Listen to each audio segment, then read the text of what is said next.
Oi, bonitas e bonitos, tudo bom com vocês? Começando mais uma Quinta Misteriosa aqui no canal. E se você é novo por aqui e ainda não tá inscrito, já se inscreve aqui embaixo pra não perder nenhum vídeo novo, porque tem vídeo novo toda semana. Playlist completa do Quinta aqui na descrição pra vocês, com todos os casos que eu já contei aqui no canal, são muitos, então vão lá maratonar. Não esquece do like no comecinho do vídeo, que me ajuda muito na divulgação. Aproveita e me acompanha nas redes sociais, que eu vou deixar aqui na tela pra vocês. E, gente, eu já falei da Ótica Menina Flor aqui no canal algumas vezes pra vocês. Eles estão de aniversário nesse mês de fevereiro, assim como eu. Eles estão completando 6 anos e eu já conheço, né, a marca há mais de um ano. Tenho vários óculos deles, é super confiável, sempre chega com o grau certinho, tudo perfeito. E pra quem não conhece, a Menina Flor é uma ótica 100% online, voltada pro público jovem. Eles entregam pra todo o Brasil, então vocês compram no site e recebem em casa. O preço do óculos, já com grau, é um dos melhores do Brasil, vale muito a pena. E nesse mês de aniversário eles estão com uma promoção super legal que funciona assim. Comprando qualquer óculos com as lentes de grau ou descanso, você pode escolher outro óculos 2 em 1, totalmente de graça. E o óculos de brinde já vai com as lentes anti-reflexo e com grau também. E além disso, vocês também levam esse brinde aqui, que é a case Cleópatra, que é de aniversário. Então ela fechadinha, é super compacta, cabe na bolsa tranquilamente. E aí você monta ela assim, ela fica nesse formato triângulo, pra você guardar o seu óculos. Muito fofa. E esse aqui foi o óculos que eu escolhi de brinde, é o modelo Aloha, ele é 2 em 1, então ele vem com o clipe solar, ó. Gente, juro, é muito legal pra deixar no carro esse óculos aqui e já veio certinho com o meu grau. E pra vocês terem noção, esse aqui, que foi o modelo que eu escolhi, ele já veio com o meu grau e também com a lente anti-blue, que são aquelas lentes que protegem os olhos das luzes emitidas por celular, por computador. E ele ficou no valor de R$320. Eu ganhei esse aqui 2 em 1, com lente anti-reflexo, com o meu grau, e o valor dele seria R$285 e eu ganhei ele de graça. Juro, essa promoção tá incrível, não dá pra perder. Vou deixar pra vocês aqui na tela o cupom pra vocês usarem e ganharem um óculos 2 em 1. Vai estar tudo certinho aqui na descrição, o site, o cupom e o arroba deles no Instagram. Lá eles ensinam também como usar o cupom caso vocês queiram. Aproveitem que essa promoção dura só no mês de fevereiro. E agora bora começar o caso de hoje.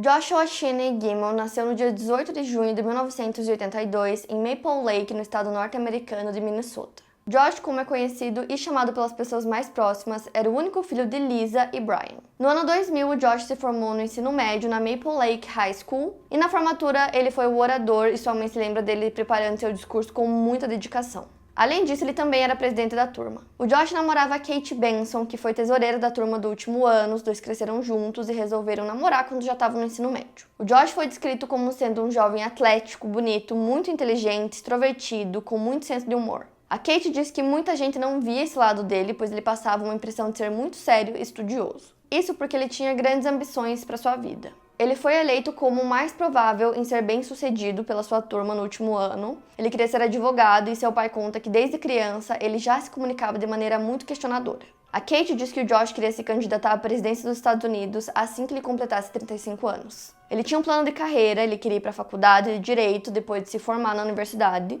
Ele atuaria como advogado por um tempo e depois entraria para a vida política. Nos Estados Unidos, o curso de Direito equivale a uma pós-graduação, então o aluno só pode fazer a faculdade de Direito se já tivesse formado em outro curso na universidade, que geralmente dura 4 anos, então é necessário ser aprovado em um teste específico chamado Law School Admission, para daí poder cursar Direito. Por serem namorados, o Josh e a Kate decidiram fazer faculdades parecidas, então eles escolheram a mesma faculdade que tem 2 campos separados de uma única instituição, chamada College of St. Benedict and St. John's University, que é uma universidade católica e particular localizada em Collegeville, Minnesota. O campus feminino era o St. Benedict e o masculino o St. John's. Então a Kate e o Josh tiveram algumas aulas juntos e continuaram o relacionamento por um tempo. O Josh fazia um curso focado em ciências políticas, já que ele tinha pretensão de entrar para a política depois de atuar por um tempo como advogado. Logo em seu primeiro ano da faculdade, ele participava da equipe de simulação de julgamentos e lá ele conheceu o Nick. Eles se tornaram amigos e quando o Josh estava no 3º ano da faculdade e Nick no último, eles se tornaram colegas de quarto,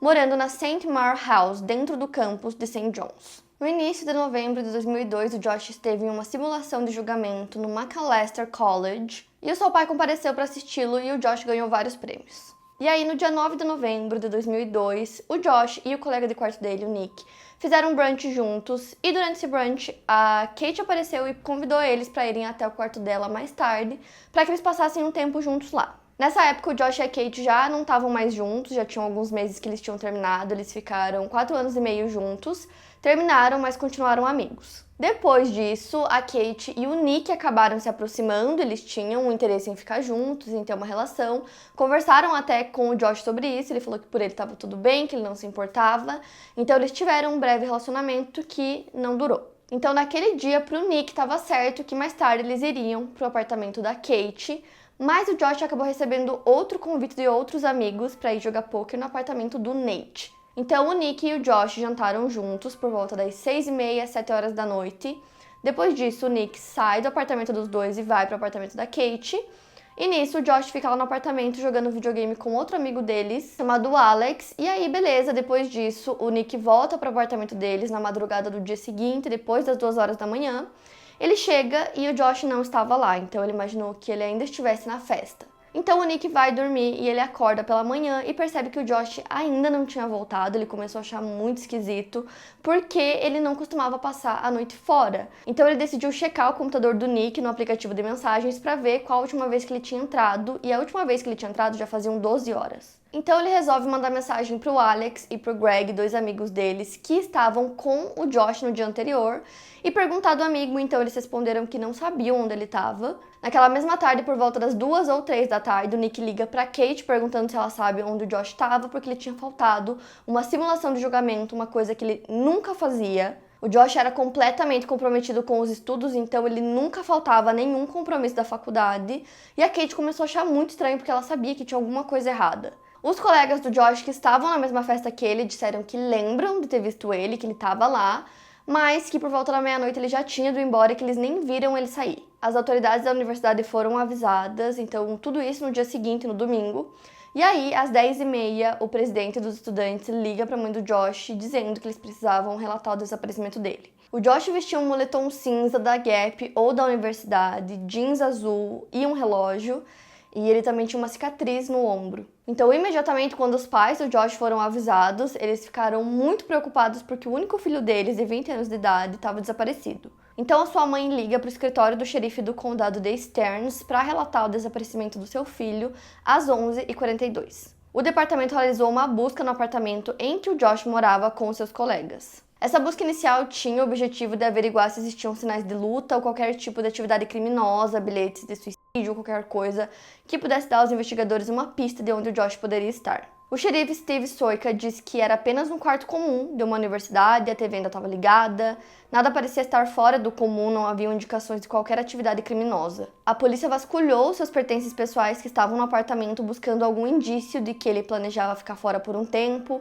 mas nada nesse sentido foi encontrado. Sua carteira estava no local, as chaves do carro estavam lá, o seu carro estava na garagem, seus óculos e o estojo de suas lentes ainda estavam lá, suas lentes não estavam dentro, então a polícia concluiu que ele não tinha voltado para casa e que ele estava em algum lugar no campus. Percebendo que todos os pertences importantes do Josh estavam no local, a ideia de que ele teria fugido ou viajado sem contar para ninguém já foi descartada.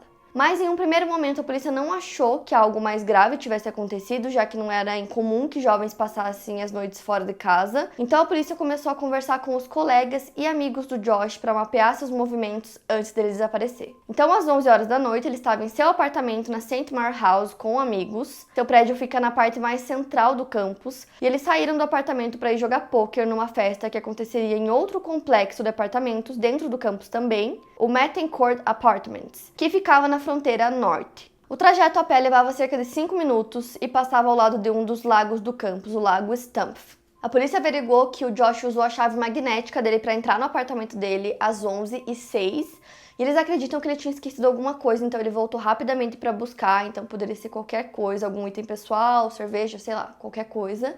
E essa foi a última vez que ele usou, então depois disso ele não voltou para o apartamento dele. E a festa que ele foi depois não era uma festa muito grande, tinha entre 10 e 12 pessoas, e todos eles relataram terem visto o Josh, que ele realmente foi nessa festa, entre 11h30 e meia-noite. Só que essas pessoas que estavam na festa, a maioria delas não eram muito próximas do Josh, tiveram algumas que inclusive conheceram ele naquele mesmo dia.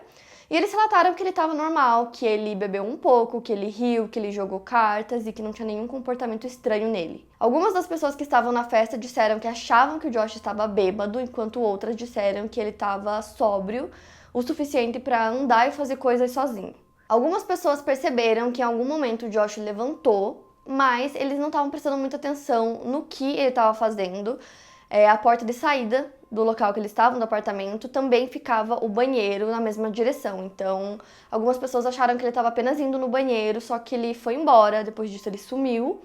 E ele não falou com ninguém, então uma amiga dele muito próxima disse que era muito estranho que ele tivesse levantado e ido embora sem falar com ninguém, principalmente com os amigos dele, né, os quais ele foi junto nessa festa, então isso era estranho. Já na primeira noite de investigação, eles usaram um cão farejador para rastrear o cheiro do Josh, e o cão conseguiu sentir o cheiro do Josh, só que o cheiro se perdeu na parte que eles chegaram em uma ponte que cortava o lago. A polícia estava procurando por mais testemunhas e encontraram um casal que tinha passado naquela ponte na noite que o Josh desapareceu. Era entre meia-noite e meia, eles contaram que estavam indo em direção ao Martin Court Apartments e que eles viram um homem com capuz e com jeans, e a descrição física era muito parecida com o Josh. Eles contaram que eles cruzaram esse homem e continuaram andando, e quando eles olharam para trás, ele já não estava mais lá, ele tinha sumido. E pelo horário que eles descreveram, poderia ser o Josh, né, porque bate com o horário que ele teria ido embora da festa. E esse casal disse que viu apenas ele, que não viu mais ninguém, não viu mais nem uma pessoa, não viu carro, não viram nada, só ele, e que em um momento ele estava lá e no outro ele desapareceu. E uma coisa que chamou muita atenção da polícia foi o colega de quarto do Josh, o Nick, porque no primeiro depoimento que ele deu pra polícia, ele disse que saiu do apartamento da Kate às 2h30. E quando a polícia averiguou os registros da chave eletrônica dele, né, que ele tem que usar pra entrar no apartamento, dizia que ele tinha entrado às 2h42. Só que no depoimento inicial da Kate, ela disse que o Nick teria saído do apartamento dela entre 1 da manhã e 1h30. Como eu falei pra vocês, o Josh estudava em um campus e a Kate no outro, só que era tipo da mesma faculdade. Então o trajeto entre um e outro era entre 7 e 10 minutos, então era muito próximo. E a polícia estava tentando entender por que ele teria levado quase 1 hora para fazer esse trajeto que leva tipo 10 minutos. Além disso, outro colega de quarto dos meninos relatou que ouviu os dois discutindo naquela noite e que a discussão parecia ser sobre a Kate. Como a Kate e o Nick estavam se relacionando, né, por um tempo, mesmo que não tenha durado muito, tinham alguns rumores de que isso tinha deixado o Josh chateado e que isso seria motivo suficiente para que alguém fizesse um mal a ele. Então a polícia decidiu pedir para o Nick fazer um teste de polígrafo. Ele aceitou no primeiro momento, eles marcaram a data, só que aí ele recusou, falou que não queria mais fazer. A justificativa dele foi de que ele não queria fazer esse teste porque poderia, né, correr o risco de dar um falso positivo e porque testes de polígrafo não são confiáveis e não são nem usados como prova no tribunal. O Nick também disse que ele nunca foi informado que ele estava sendo considerado um suspeito, uma pessoa de interesse, e que isso não fazia sentido nenhum na investigação porque eles estavam focando na direção errada. Já os investigadores acharam que foi muito estranho ele ter aceitado fazer o teste e logo depois negado. Eles achavam que isso era uma coisa para ser levado em consideração. Então, assim, tinha essa teoria de que alguém próximo poderia ter feito alguma coisa contra o Josh, só que não tinha prova nenhuma disso, então essa teoria acabou esfriando. Então, a essa altura, que ainda era bem no início da investigação, a polícia não tinha nenhuma pista do que poderia ter acontecido. As buscas já estavam acontecendo. No dia 11 de novembro, 36 horas depois do desaparecimento, várias agências da lei já estavam unidas participando das buscas. A investigação principal ainda era do departamento do xerife do condado de Stearns. A Guarda Nacional foi chamada para auxiliar, pois apesar do campus em si da universidade não ser muito grande, a propriedade era enorme, eram centenas de hectares, com pântanos, lagos, bastante vegetação e elevações. No terceiro dia do desaparecimento, trouxeram cavalos para ajudar nas buscas pela vegetação. Em 13 de novembro, as autoridades permitiram que os pais e amigos ajudassem nas buscas e eles foram divididos em grupos. Foi uma das maiores buscas que o condado já viu, eram centenas de pessoas participando. Logo no início do caso, o FBI foi chamado para auxiliar e eles já acreditavam que o Josh poderia estar morto ou em algum lugar ferido. Mais de 100 membros da Guarda Nacional participaram e no total foram pelo menos 250 voluntários, além do FBI. Naquela mesma época, outros estudantes universitários da mesma faixa etária do Josh também desapareceram em um raio de 160 quilômetros de Minneapolis. Chris Jenkins havia desaparecido depois de uma festa de Halloween em um bar em Minneapolis. O segundo estudante era o Michael Noe, de 22 anos, que desapareceu em 6 de novembro em Eau Claire, Wisconsin. E haviam coisas em comum entre eles tinham o mesmo perfil, sendo jovens e ambiciosos. Além disso, os três tinham bebido e desapareceram perto de locais com água. Isso acabou gerando uma teoria de que os casos pudessem estar conectados de alguma forma. A teoria era de que havia um serial killer que subia e descia o rio Mississippi sequestrando e matando jovens. Tanto o FBI quanto a polícia local não descartaram essa possibilidade, de que outros casos pudessem ter conexões, mas não haviam evidências que corroborassem qualquer tipo de ligação, então essa não foi uma teoria muito explorada. Outros cães farejadores foram utilizados durante a investigação e um deles levou a polícia novamente até perto da ponte, e a partir disso a polícia trabalhou com a possibilidade de que ele poderia estar na água por algum motivo, ele poderia ter caído na água ou ter sido jogado, não tinha como saber. Focando nisso, as buscas no lago começaram e incluíram mergulhadores que vasculharam o fundo do lago e barcos com tecnologia de sonar. Só que o inverno estava se aproximando e haviam partes do lago que começaram a congelar, e a polícia acreditava que caso o corpo estivesse no lago, eles não conseguiriam encontrar com ele congelado.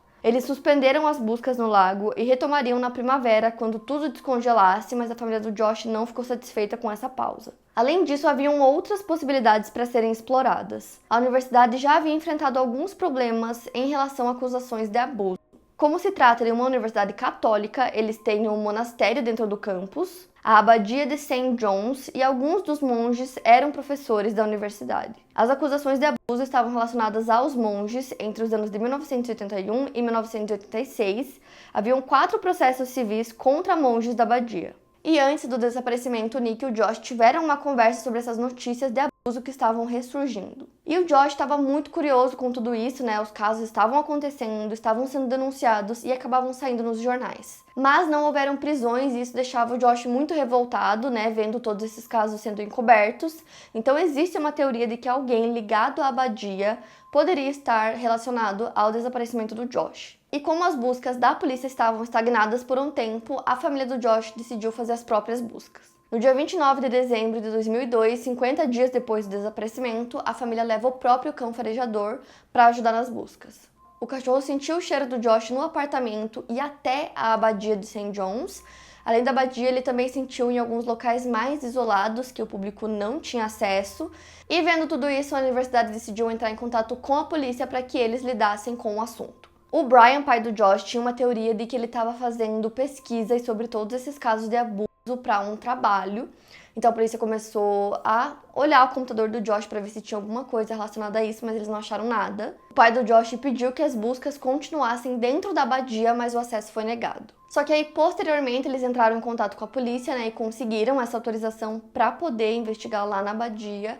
Levaram o cão farejador, que sentiu o cheiro do Josh lá dentro e também nos fundos do prédio, mas além disso, eles não conseguiram encontrar nenhuma evidência. A mãe do Josh acredita que se alguém ligado à universidade fez alguma coisa com o filho dela, nada será encontrado, nem mesmo o corpo, porque segundo ela a instituição é muito fechada e cheia de segredos. Só que aí no início de 2003, os 2 jovens que haviam desaparecido na mesma época do Josh tiveram seus corpos encontrados em lagos próximos aos locais em que eles desapareceram. O Chris Jenkins foi encontrado em 27 de fevereiro e o Michael Noe foi encontrado no mês seguinte, em 25 de março. A polícia confirmou que os casos não tinham relação com o desaparecimento do Josh. Isso trouxe esperanças de que o Josh também seria encontrado, provavelmente da mesma forma, e acreditava-se que na primavera a água esquentaria e os gases do seu corpo o trariam até a superfície. Como haviam planejado, as buscas nos lagos voltaram na primavera. O pai do Josh também ajudava nessas buscas, ele procurava o filho nos rios de caiaque. A Kate disse que na época foi muito angustiante, a família e os amigos acreditavam que ele poderia ser encontrado na água e ficavam nessa ansiedade se perguntando quando isso aconteceria. Só que aí eles não encontraram nada, então a polícia encerrou essas buscas e concluíram que ele não estava na água,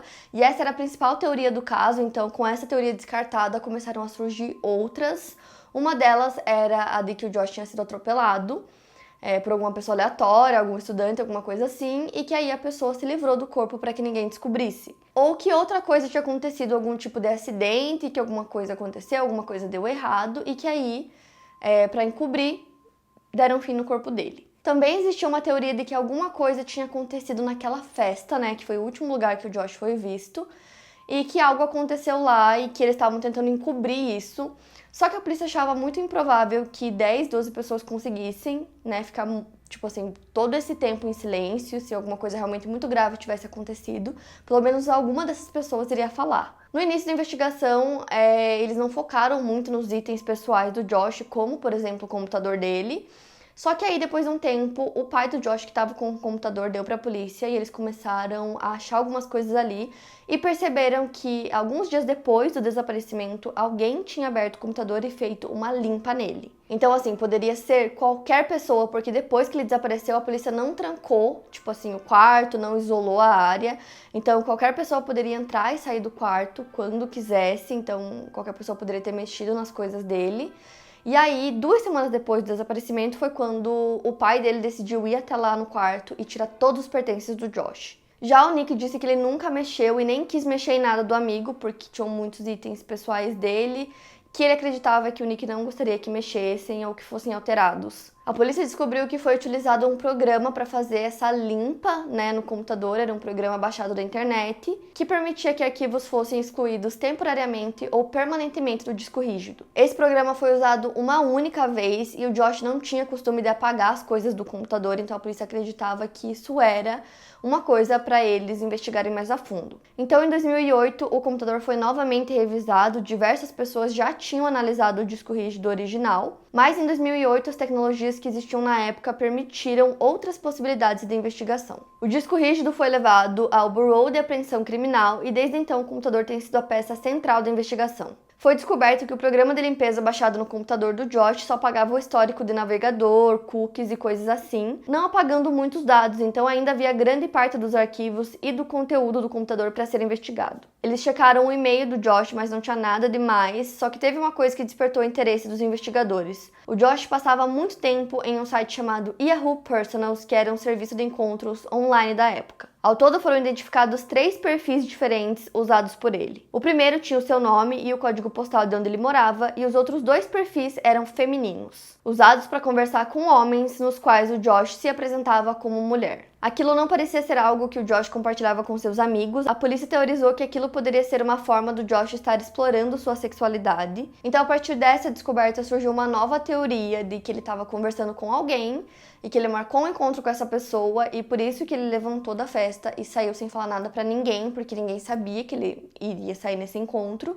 E que aí, depois disso, alguma coisa aconteceu com ele. Então, seguindo essa nova linha de pensamento, a polícia foi conversar com a parte de segurança da universidade para descobrir sobre qualquer tipo de caso que eles tenham tido de pessoas esquisitas ou incidentes que aconteceram lá dentro, ou carros, qualquer coisa que chamasse a atenção deles. E tiveram 2 relatos que chamaram muita atenção dos investigadores, que eram relatos sobre um carro laranja, modelo Pontiac Sunfire, que foi visto 2 vezes andando pelo campus em dias diferentes antes do desaparecimento do Josh. Dentro do campus da universidade existem vários locais que são mais afastados, que são mais escuros e que as pessoas costumavam ir nesses lugares para ter encontros.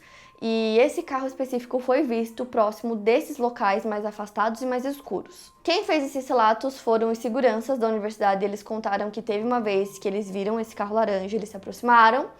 E aí, quando eles foram ver o que estava acontecendo, o que tinha dentro do carro, uma pessoa que estava no banco do passageiro abriu a porta do carro e saiu correndo, entrando em direção à escuridão, desapareceu. E eles disseram que essa pessoa era um jovem com idade universitária. E aí, no outro momento que eles, avistaram esse carro, também foram até lá e também tinha uma pessoa no banco do passageiro. Só que essas pessoas não foram identificadas no histórico de ocorrências dessa empresa. Então, a empresa de segurança não conseguiu identificar as pessoas, mas conseguiram identificar o dono do carro porque eles tinham anotado a placa.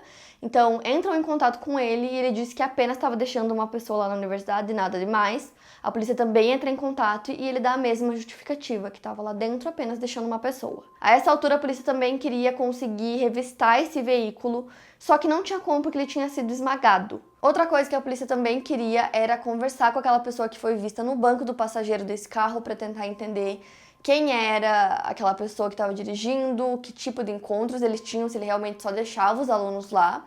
Só que eles não conseguiram identificar quem era aquela pessoa. Só que como ele nunca foi identificado, a polícia não conseguiu contato com ele, não teve como fazer essa investigação. O episódio do Unsolved Mysteries ajudou a divulgar o caso e o departamento do xerife diz que quer conversar com qualquer um que tenha tido contato com o indivíduo do Pontiac Sunfire laranja. Eles também avaliaram as fotos de perfis dos homens com quem o Josh conversava no Yahoo e o dono do carro não estava entre essas pessoas. Eles divulgaram as fotos que encontraram no disco rígido, no documentário e pediram ao público que ajudasse a identificar os homens das fotos para que eles pudessem entrar em contato. Os investigadores acreditam que o desaparecimento do Josh pode estar conectado às suas atividades no site de relacionamentos. No disco rígido do seu computador haviam várias imagens e algumas delas estavam ligadas diretamente ao seu perfil no site. Nos anos seguintes ao desaparecimento, seus pais apareceram nos noticiários para manter a história viva. O Brian, pai do Josh, acabou recebendo uma ordem de restrição da St. John's University por continuar com suas intensas buscas pelo filho. Em março de 2021, ele entrou com uma ação contra o gabinete do xerife do condado de Stearns para obter acesso ao arquivo do caso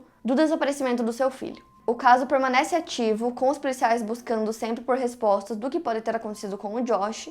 Ao longo dos anos, fotos simulando como ele estaria, conforme for envelhecendo, eram divulgadas para ajudar o público a identificá-lo caso ele fosse visto. Mas o Josh continua desaparecido há mais de 20 anos. Atualmente ele teria 40 anos e seus familiares acreditam que ele já seria um senador ou até mesmo presidente dos Estados Unidos. Então é isso, gente. Esse foi o caso de hoje. Tem um episódio da Netflix do Mistério Sem Solução só sobre esse caso, para quem quiser assistir.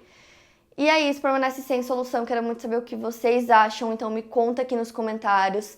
Não esquece do like, que me ajuda muito na divulgação desse vídeo. Se você ainda não está inscrito, não esquece de se inscrever aqui embaixo para não perder nenhum vídeo novo. Playlist completa do Quinta aqui na descrição para vocês. O podcast do Quinta também está aqui na descrição. E não esquece de me acompanhar nas redes sociais, que eu vou deixar aqui na tela. E é isso, eu vejo vocês no próximo vídeo.